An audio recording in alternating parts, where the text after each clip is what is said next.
This feels really big. Okay, I am genuinely excited about this. This is the iPhone Air. This won't be a standard review, guys, because I've just got it, although I will have a longer term review. So firstly, if you haven't hit subscribe yet and you've been watching this channel for ages, give it a click, and hopefully by the end of this video, if you are brand new, you may want to do the same thing. What I'm going to do in this video is unbox this, react to it, because I've not held one at all yet, and then go through some of the things that I think you need to know before you buy this. This is the 256 gig in the blue colour, so let's rip it open. Let's get into this. Here we go. Bosh. Oh, I just got those chills. I got that kind of... I'm not making this up at all. I'm genuinely not. Let's do this. Okay, that wasn't that exciting because the first thing you see is the screen with the protective thing on it. Let's lift it out like that, not look at it or really think about it too much. What do we get in the box? A lovely braided cable. No stickers. Wow. This really is a very unique feeling within the last, if I'm being totally honest, 3 years. Unboxing iPhones up until now has just been, oh, it's the new Pro Max, oh, it's the new 15, 16, whatever. It's not been that exciting, but this is, ooh. Right, let's first of all do the peel. Ready?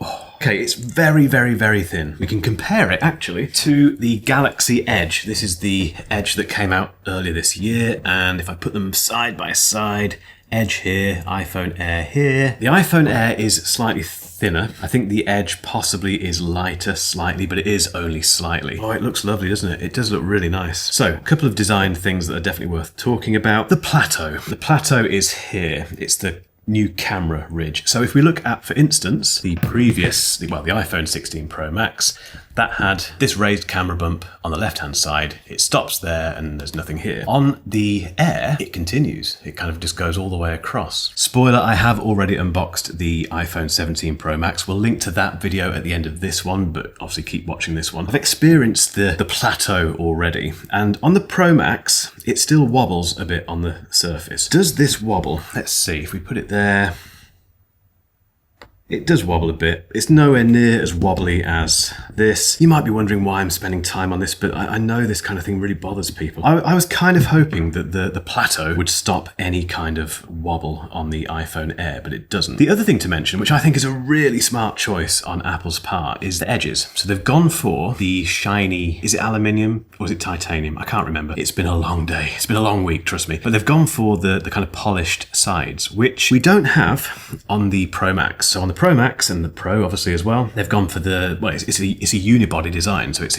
one single piece of aluminium in this case, and the sides are matte finish. I like that. You know, we had, of course, an ice cream van's coming past. We had that on the 16 Pro Max as well. They keep going between this, don't they, phone manufacturers? They have these shiny sides and the matte sides. I'm not sure what I prefer, but on this, it's the perfect choice. It just looks really premium. This brings me very quickly to the lineup now, which I think is very interesting. We have the iPhone 16e, which, yes, I've been using as my main phone for the last few months. That is still, at the time of filming, the entry-level iPhone. We then have the iPhone 17, the standard iPhone 17. There's no Plus model. The Plus disappeared. I didn't know until someone told me about 2 or 3 days later. Instead of the Plus, we have the iPhone Air. It's got a different role, I think, and I'll come on to what I think that role is later. And then we have the 17 Pro and the 17 Pro Max, which I think are entirely, well, they're for two people. You know, the major Apple fan person who just wants the best iPhone, or it's for someone who needs it for work. It's a professional thing. I think these phones are going further down the professional route, which means this iPhone Air kind of sits somewhere in between. It's in a kind of Netherland. Anyway, let me very quickly get this set up so I can have a quick look at the display, and then we'll talk about some of the stuff you really need to know about the iPhone Air. Very quick note from today's sponsor, because one thing about this phone is that it looks lovely and you don't want to damage it. D-Brand, who are sponsoring this video, have sent me 2 different cases. They've sent me the Ghost case, which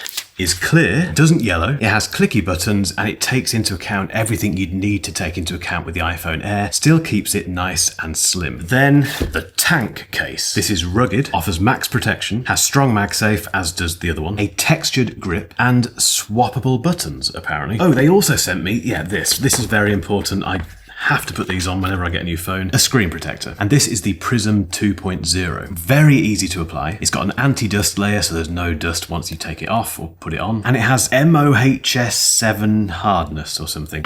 D-Brand, thank you for sponsoring this video. They also sent me some button replacement things. Probably won't use those.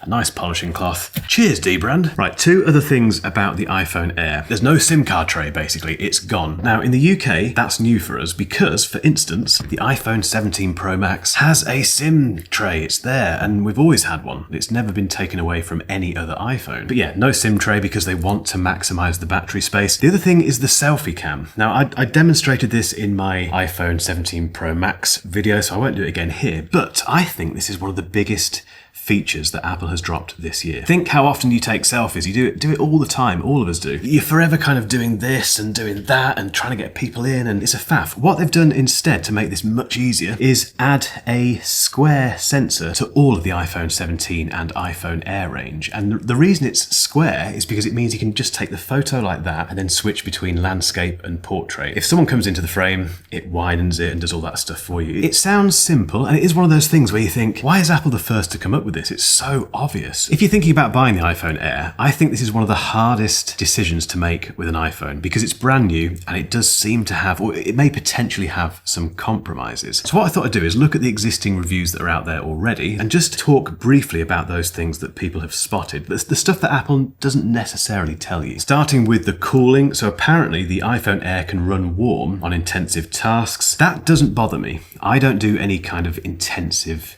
stuff with my phone. However, I do want to know if that seeps into everyday usage. And by that, I mean regular phone usage. Calling people, using the internet, browsing social media, taking photos, doing the odd bit of filming here and there. Does that make this phone hot? I really want to find that out. Battery. Now, Apple claims 27 hours of video playback. It's very important to emphasize that. They're not saying 27 hours of regular phone usage. What's interesting is that people who've been testing this phone are saying that real world usage brings out about 10.5 hours with one recharge needed per day. And this is where my concern is. I haven't bought the battery pack. What is telling with this is that Apple, at the very same time as launching this, they launched a revised, very thin version of the MagSafe battery pack. And I haven't bought it. I might be mad for not doing that, I don't know. But I thought, let's just run it without it and see what it's like. But one recharge per day, it depends when that happens. If it happens at 3 p.m, that's incredibly irritating. If it happens at 8 o'clock at night, I can just about deal with that, I think. Remember, hit that subscribe button if you don't want to miss my follow-ups to this in a couple of weeks' time. Camera. This is the other big thing for me. We have one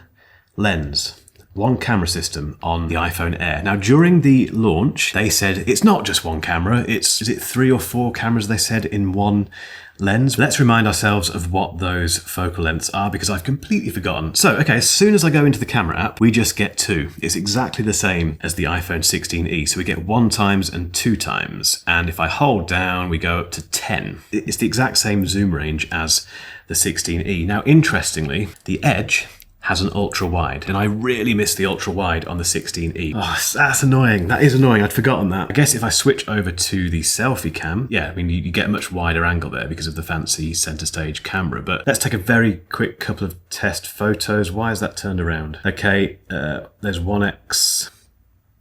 2x, and let's go right up to 10. The main focal length, the main 1 times, is going to be fine. It's going to be a good camera, I'm sure. The other thing that people are talking about is performance. So this has the A19 Pro. It's the fastest Apple silicon chip for an iPhone ever at the time of filming. 6-core CPU, 5-core GPU, 1 less than the 17 Pro. If you're deciding between those two phones, that's definitely worth bearing in mind if graphics performance and gaming and that sort of stuff is important to you. And then durability. Now, I'm not going to sit here and try to bend this thing because it's my phone and I don't want to do that. There's even a few Apple exec interview things out there where they are asking the interviewer to try and bend it and do all that sort of stuff. But apparently this is the toughest iPhone ever made. The most robust iPhone ever, both in terms of the glass on the front and the back, but also the structure. From what I've seen, it will flex, but it will always conform back into shape. And although I will be putting D-brand cases on occasionally, I will be spending most of the time with this naked because I want to give it a proper test for you guys. So the big question is, what is the iPhone Air's role? And for me, it is not a direct replacement for the iPhone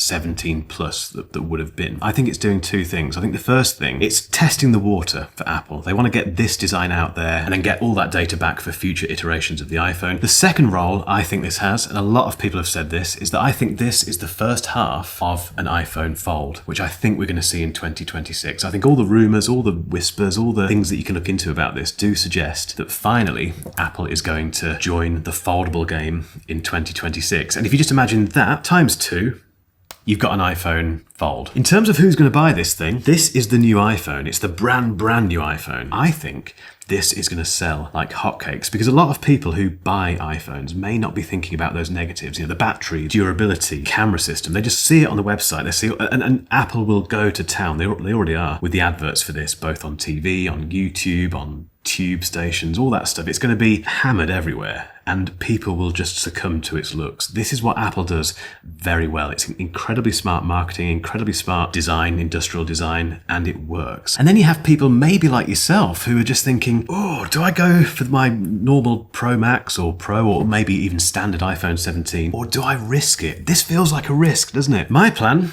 is to switch completely from the iPhone 16e to the iPhone Air. This will be my main phone for the next few months, possibly the next year. And now I want to know from you, are you buying one of these? Are you not buying one of these? And what is the reason for that decision, basically? Get involved down below. And like I said, if you do fancy subscribing, there's so much content on the way about these new iPhones, about the AirPods Pro 3, about the Apple Watch Ultra 3. We've got something very exciting planned for that. Get involved down below. Stop saying down below. I'll see you down there. Cheers.